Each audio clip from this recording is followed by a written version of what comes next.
Ja tava horoskopa zīme, jeb saules zīme ir mežāzija, vai ja tavs mēnesis, ascendents, Saturns vai Mars atrodas šajā zīmē, vai ja tavs partneris, vīrs, bērns ir mežāzis, vai viņam ir kādi no šiem rādītājiem, šis video ir domāts tev. Pat ja tu neesi mežāzis un tev nav nevienas planētas šajā zīmē, tavā dzīvē ir viena konkrēta sfēra, kur šī mežāža zīme izpaužas. Bet to es pastāstīšu šī video laikā, tāpēc noteikti paliec līdz beigām, jo jau šodien tu varēsi uzzināt par sevi un saviem tuvajiem kaut ko jaunu, interesantu un vērtīgu.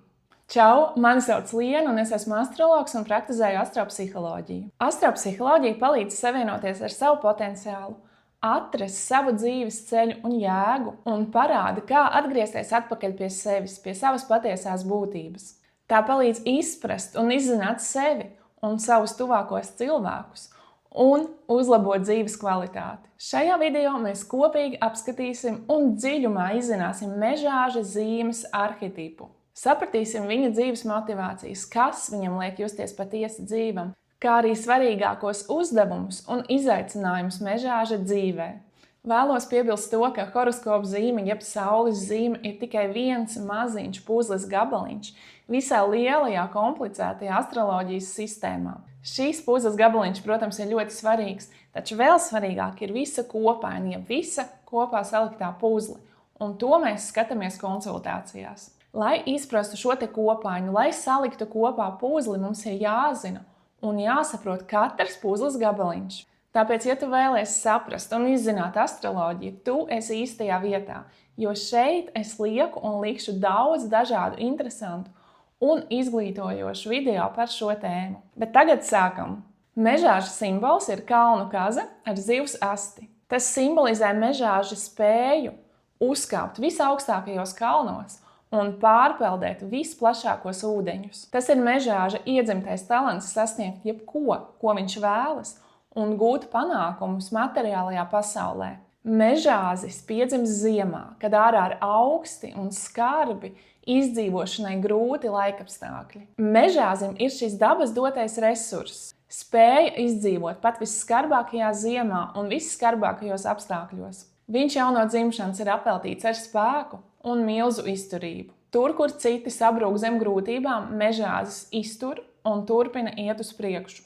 Pat pie lielākajām problēmām, stresiem un krīzēm mežāzis reti kad pilnībā sabruks, un tāpat arī reti kad izrādīs to, kas viņam notiek iekšā. Viņam noteikti vajag iemācīties spēt prasīt palīdzību, bet tas viņam nenāk viegli, jo mežāzim vienkārši nepatīk izrādīt vājumu. Mežāzis, tāpat kā skorpions, ir viena no tām retajām zīmēm, kurai patīk grūtības un izaicinājumi. Īsts un izteikts mežāzis noteikti sapratīs, par ko es runāju. Ja tu esi mežāzis un tev šis nerezonē, tad ļoti iespējams tu vienkārši vēl neesi atslēdzis un atvēris savu mežāža potenciālu. Un šī ir tava atslēga tam piekļūt, iemīlēt grūtības.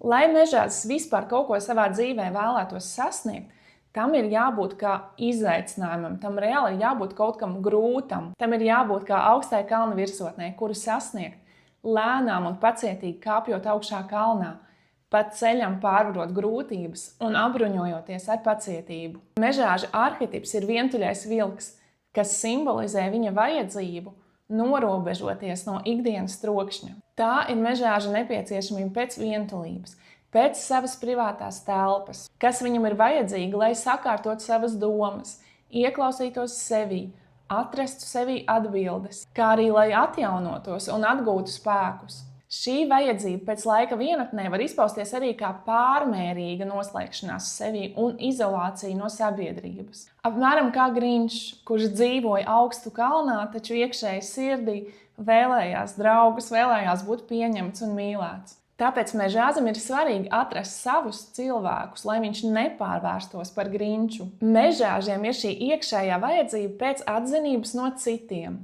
bet tādas atzinības, kur ir reāli nopelnīta un īsta par saviem reāliem sasniegumiem, ko mežāzis ir sasniedzis pats ar savu darbu. Lai mežāzis justos labi, viņam vajag uzvaras, viņam vajag izdošanos. Viņš necieš neveiksmes un sakāves, viņam nepatīk zaudēt.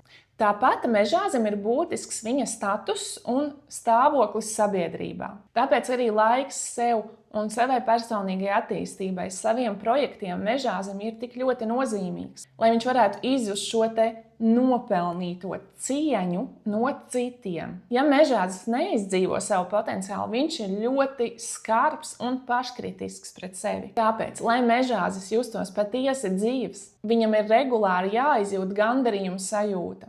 Ko izraisa labi padarīts darbs, savu projektu un mērķu īstenošana, kā arī palīdzēšana citiem cilvēkiem. Viņam ir ikdienā jātrenē savs pašdisciplīnas muskulis, kas dabīgi paaugstina dopamīnu līmeni, tātad prieku, un audzē mežāža pašpārliecinātību un ticību sev. Mežāža dzīves uzdevums ir realizēt savu potenciālu, uzbūvēt kaut ko reālu, paliekošu vērtību, kas tiek atstāta mantojumā viņa ģimenei, sabiedrībai vai cilvēcei kopumā. Viņa dzīves uzdevums ir sasniegt maksimālu meistarību savā jomā, kur mežāža darbs un mērķis kļūst par viņa dzīves garīgo misiju un ieguldījumu kādā nozarē. Mežāža iedzemtās ambīcijas, gribas spēks, pacietība un izturība arī palīdz sasniegt ievērojumus rezultātus. Un šīs ir tās īpašības, kuras mežāzim vienkārši ir savā dzīvē jātrenē un jāattīsta vairāk un vairāk. Man ir ļoti labs mežāžu piemērs, vēl pie tam no Latvijas. Tas ir maestro Raimonds Paulis. Perfekts mežāžu piemērs. Viņš ir savas jomas ģēnijs, viņš ir meistars, kurš ir veltījis visu savu dzīvi, savas meistarības izkopšanai, neatlaidīgi un smagi strādājot, pārvarot daudz un dažādas grūtības, nesalūstot un izturot smagos dzīves sitienus, un vienkārši uzvarot sevi pašu un uzvarot dzīvi. Un pats svarīgākais – atstājot aiz sevis milzu vērtību un ieguldījumu savā nozarē un kultūras mantojumu sabiedrībai. Maestro arī piemīt šis te mežāžiem raksturīgais melnais humors. Tā ir spēja pasmieties pašam par sevi, pajokot par dzīves skarbumu, tajā pašā laikā pašam paliekot nopietnam, kamēr citi smējās. Runājot par humoru, arī Džims Kerijs un Rovans Atkinsons, jeb Misters Beans, ir dzimuši mežāži. Tie ir cilvēki, kuri ir sasnieguši augstāko virsotni savā jomā, kuri ir būvējuši savu nākotni, savu dzīvi gadiem, dekādēm ilgi, sasniedzot savus personīgos mērķus un atstājot paliekošu ieguldījumu un mantojumu cilvēcei. Abi šie komiķi gadiem ilgi ir saņēmuši neskaitāmus atraidījumus, pārvarējuši grūtības. Džims Kerijs vispār tīņa gados piedzīvoja to, kā tas ir būt bezpajumtniekam. Un Misteram Bīnam vispār bija runas traucējumi. Mežāži ļoti bieži ir tie, kuri no sākuma ir nesaprasti, kuri nav pieņemti, kuri ir atraidīti. Un tikai pēc ļoti ilga laika, pēc gadiem ilga un neatlaidīga darba, viņi sasniedz tādas virsotnes, ka kļūst par publikas mīluļiem. Mežāžiem nekas netiek pasniegts uz sudraba paplātes. Viss ir jānopelna ar savu darbu. Un mežāža ambīcijas arī ir tā degviela, kas ir nepieciešama un arī dod rezultātus. Vēl mežāža piemēri Beyoncé vai LeBron James.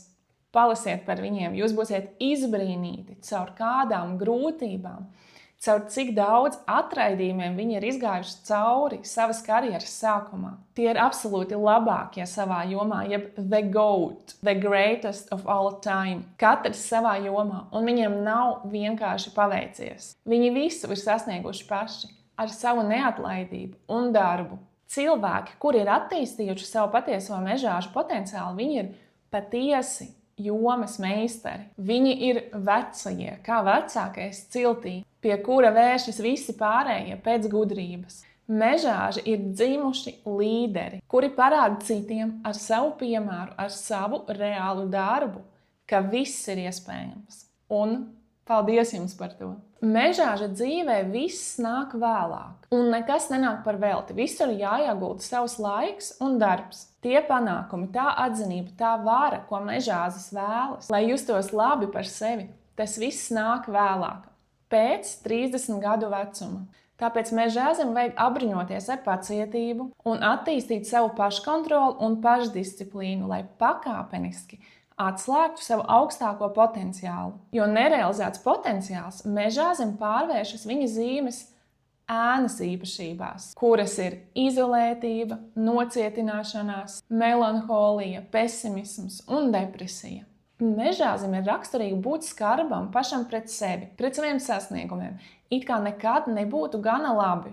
Viņš ir praktisks realists, kas robežojas ar pesimismu. Spēja skaidri redzēt realitāti mežāzī iekšā nereti raisa tādas domas un skepsi, ka tāpat jau nekas nesanāks, nekas neizdosies, bet sanāks un izdosies, un manis iepriekš nosauktie piemēri to ļoti labi pierāda un parāda, ka viss agrāk vai vēlāk izdodas. Mežāzim ir jāuzmanās nenodarboties ar pašsabotāžu, neiestrēgt bailēs no neizdošanās, neiestrēgt perfekcionismā, jo perfekcija ir tikai ļoti subjektīvs un izdomāts koncepts, kas realitātē neeksistē. Mežāžiem ir arī šis izaicinājums atrast balansu starp darbu un atpūtu. Jo ļoti attīstītiem mežāžiem, kā arī mežāža mēnešiem, marsiem, ascendentiem, ir ļoti raksturīgs šis darbaholisms un nespēja un nemācēšana atpūsties. Runājot par mēnesi mežāzī, tas galīgi nav viegls izvietojums mēnesim. Un saspringtos apstākļos šāds mēnesis mežāzī norāda uz grūtu bērnību, to, ka bērnam ir bijis ļoti ātri jāpieaug. Un jau bērnībā bijis jāuzņemas pieauguša cilvēka atbildība. Varbūt pat bijis tā, ka jāuzņemas pat vecāka loma ģimenē. Tāpat tas norāda to, ka viņš nav saņēmis pietiekošu mīlestību, pietiekošu uzmanību, siltumu. Un ir audzis ar pārliecību, tātad ar zemapziņas pārliecību, ka mīlestība ir jānopelna, ka viņš nav mīlams vienkārši tāpat par to, ka viņš ir. Un šo te ir ļoti labi apzināties, jo apzinoties savus zemapziņas modeļus, jeb automātiskās, instinktīvās, dziļi iesakņojušās uzvedības programmas, kuras ir pārņemtas no citiem, ir daudz vieglāk nekāpt uz vieniem un tiem pašiem grābekļiem un daudz vieglāk sasniegt savus mērķus dzīvē. Bet tagad parunāsim par bērniem mežāžiem. Es domāju, ka katrs ir dzirdējis tādu jēdzienu kā veca dvēsele. Tad mežāži jau kā bērni piedzimst ar šo te iekšējo gudrību un viedumu. Bērni mežāži ir ļoti nopietni. Viņi daudz augstāk vērtē tradicionālas vērtības nekā virspusējību un āršķirību. Viņi domā un uzvedas daudz pieaugušāk nekā viņu vienaudži. Viņiem ir svarīgāks laiks ar ģimeni, zināšanas vai laiks pašam ar sevi, ar saviem hobijiem. Nevis, piemēram, jaunākie, trendīgākie apavi. Un viņi ļoti bieži daudz labāk saprotās tieši ar vecākiem cilvēkiem, ar pieaugušiem cilvēkiem, nevis ar sava vecuma bērniem. Viņiem varbūt grūtāk iekļauties kolektīvā vai komandā, jo vienkārši mežāzis ir vienpatis un viņš ir ļoti pašpietiekams. Viņam ir labi pašam ar sevi. Mežāzis kā bērns ļoti labi uzņems atbildību, piemēram, par mājdzīvnieku. Un ir ļoti vērtīgi viņam piedāvāt šādu iespēju. Bērni mežāži, viņi ir kā mazi pieaugušie. Bieži vien viņi jau bērnībā ļoti skaidri zina, ar ko viņi vēlas nodarboties un kādus mērķus viņi vēlas sasniegt. Piemērs Grēta Thunberga, zviedru izcelsmes klimata aktīviste, kura jau kā bērns sāka interesēties par globālo sasilšanu un jau 15 gadu vecumā sāka publiski par to runāt, protestēt un iestāties par savām vērtībām, pievēršot visas pasaules uzmanību un saņemot daudz starptautiskus apbalvojumus. Vai Lorence Simons, beļģu izcelsmes jaunākais zinātnieks pasaulē, kura mērķis ir palīdzēt cilvēkiem dzīvot ilgāk. Tikai 8 gadu vecumā viņš pabeidza vidusskolu, un 15 gados viņš ieguva doktora grādu kvantu fizikā. Bērniem mežāžiem viņiem vajag šo te laiku un telpu, kur viņi var veltīt laiku sev un saviem mērķiem. Bet tagad parunāsim par to, kāds mežāzis ir romantiskajās attiecībās, ko viņš no tām sagaida un kā iekarot mežāža sirdi. Vispār mežāzis ir ļoti pašpietiekams un pilnīgi mierīgi var dzīvot viens pats un nereti Tieši tā arī ir. Mežāži bieži vien atrod savu otru pusīti daudz vēlāk nekā citi, jo viņi kā dzīvē, tā arī attiecībām pieiet ļoti nopietni, ar lielu atbildību un vēlas kvalitatīvas ilgtermiņa attiecības. Attiecībās viņam ir nepieciešama stabilitāte, uzticība un tradicionālas vērtības.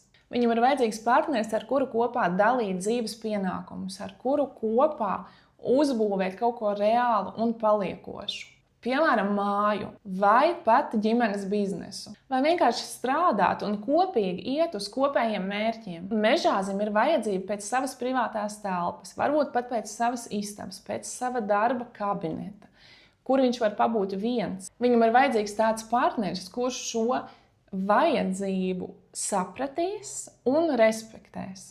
Ja tu vēlies savaldzināt mežāzi un iekarot viņa sirdi, tev ir jābūt tādam cilvēkam, kuram mežāzis var uzticēties. Tev ir jāparāda viņam un jāpierāda viņam ar saviem darbiem, ka tu nekur nepazudīsi, ka viņš var tev uzticēties. Tev ir jābūt arī ambiciozam, ar saviem mērķiem, strādīgam, respektīvi nedzīvot mežāzim uz kakla, bet aktīvi piedalīties kopīgās labklājības celšanā. Mežāzis ir cilvēks, kurš tur savus solījumus, ir uzticams un uz viņu var paļauties. Viņš ļoti labi uzņemas saistības. Viņš vēlas uzvaru visās dzīves jomās, un viņam ir ļoti svarīgs status sabiedrībā. Tāpēc pat, ja attiecības jau sen ir sevi izdzīvojušas, mežāzim būs grūti tās pārtraukt, jo viņš taču ir apņēmies un devis savu vārdu. Mežāzis, būdams ļoti pacietīgs un spējīgs izdzīvot grūtībās, stāties pretī grūtībām, viņš var nodzīvot visu mūžu ar vienu partneri. Jo, kā jau mēs zinām, nevienas attiecības nav bez grūtībām, bez izaicinājumiem. Mežāzis ir zemes zīme. Laba sadarbība veidosies ar citām zemes zīmēm, jaunavu un vērsi, kā arī ūdens zīmēm, piemēram, skorpionu vai vēzi. Izaicinošāk var būt veidot attiecības ar uguns zīmēm, lauvu, strēlnieku, aunu vai gaisa zīmēm, tvīņiem, svariem, ūdensvīru. Protams, jāņem vērā, ka labas sadarbības pamatā nav tikai saules zīme. Saules zīme ir tikai neliels puzles gabaliņš, un romantiskajās attiecībās labu sadarbību noteiks un norādīs pavisam citas planētas. Tagad es tev parādīšu, kā tu jau šodien, jau tagad vari uzzināt un saprast par sevi un saviem tuvajiem kaut ko jaunu un vērtīgu. Un paldies tiem, kuri ir ar mani palikuši līdz šim brīdim. Paldies par jūsu atbalstu, par jūsu komentāriem, par to, ka pierakstieties šim kanālam. Es ļoti ceru, ka katrs varēja iemācīties kaut ko jaunu un paņemt no šī video kaut ko vērtīgu sev. Bet tagad, kur tavā kartē ir mežāža zīme? Es šeit ielikšu māju apli, lai tu vari nopauzēt šo video, noklausīties visu to, ko es stāstīšu, atnākt atpakaļ, izpētīt un izdarīt savus secinājumus. Tajā mājā, kur tev atrodas mežāža zīme, pret tām dzīves sfērām tu izturies ar ļoti lielu nopietnību un atbildību. Šeit tev nekas netiks pasniegts uz sudraba paplātes. Šeit nekas neiekritīs rokās pats no sevis. Ja vien šī te sfēra, šī te māja nav kaut kā labvēlīgi saistīta ar Jupiteru. Tās ir jomas, kur, ja tu vēlies sasniegt rezultātus, tev soli pa solītim, veltot savu laiku un darbu, pacietīgi jāstrādā pie tām. Parasti šīs dzīves sfēras aktualizējas vēlāk, ja pēc 30 gadu vecuma. Tāpēc nevajag skatīties uz citiem un domāt, ka viņiem jau ir X, piemēram, bērni, piemēram, karjera, ja? Jo tev šīs lietas ir paredzētas vēlāk, tāpēc nevajag salīdzināt sevi ar citiem. Piemēram, ja tava 5. māja ir mežāzī, tad bērni visbiežāk dzimst pēc 30 gadu vecuma un vēlāk. Tāpat tev arī ir grūtāk atļaut sev priecāties. Ja tava 7. māja ir mežāzī, tad laulībās parasti šāds cilvēks stājas arī pēc 30 gadu vecuma vai vēlāk. Un bieži tas arī norāda uz vecāku un nobriedušāku partneri. Ja tava 10. māja ir mežāzī, savu īsto un patieso karjeru pirms 30 gadu vecuma tu pat vari neapjaust un nezināt. un atrast savu īsto karjeras ceļu vēlāk. Ja tava pirmā māja, jeb ascendents ir mežāža zīmē, tā ir tava pieeja dzīvē. Tas ir tas filtrs, ar ko tu skaties un kā tu redzi dzīvi. Tava attieksme pret dzīvi ir ļoti nopietna. Cilvēki ar ascendentu mežāžī arī paši reāli fiziski izskatās nopietni, rezervēti, bieži vien viņiem patīk vilkt melnu apģērbu. Kaut gan iekšēji tur var būt pavisam kaut kas cits. Un noteikti paškritika ir viena no tavām lielākajām problēmām. Ja tava 11. māja ir mežāzī, tad ļoti iespējams, ka draugu tev ir mazāk, bet viņi ir ļoti stabili un uzticami. Ļoti bieži arī vecāki par tevi. Nobeigumā viens novēlējums mežāžiem un tiem, kuriem ir mēnesis, ascendents vai citas spēcīgas mežāža ietekmes natālajā kartē. Mans novēlējums ir atrast savu personīgo virsotni, kurā kāpt un veltīt tai pietiekoši daudz laika. Un tie, kuri ir kāpuši kalnos, viņi zina, cik tas ir grūti, cik daudz reizes mēs varam paslīdēt vai pat nokrist vairākus soļus atpakaļ. Mežāzis, jeb kalnu kaze, zina, ka kalnā var uzkāpt tikai soli pa solītim. Mežāzim ir jāiemācās un jāiemīl nesteidzīgums, pacietība un grūtības. Ja natālajā kartē ir spēcīgas dvīņa vai auna ietekmes, tad, protams, pacietība nenāks un neliksies tik viegli. Un tas ir reāls izaicinājums, tā ir reāla uzvara pašam pār sevi. Un sasniedzot virsotni, tu redzēsi brīnišķīgu skatu, tu piedzīvosi fantastiskas emocijas. Tu jutīsies tik ļoti dzīvs un labi pats par sevi. Un visticamāk, ka sasniedzot savu virsotni, uzkāpjot augšā kalnā, tu redzēsi, ka priekšā paveras vēl citas virsotnes, kuras uzvarēt. Paldies, ka skatījies, un noteikti aizej noskaties un noklausies arī citus manus video par citām zīmēm. Jo pat, ja tev liekas, ka tas nav par tevi, tas ir par tevi.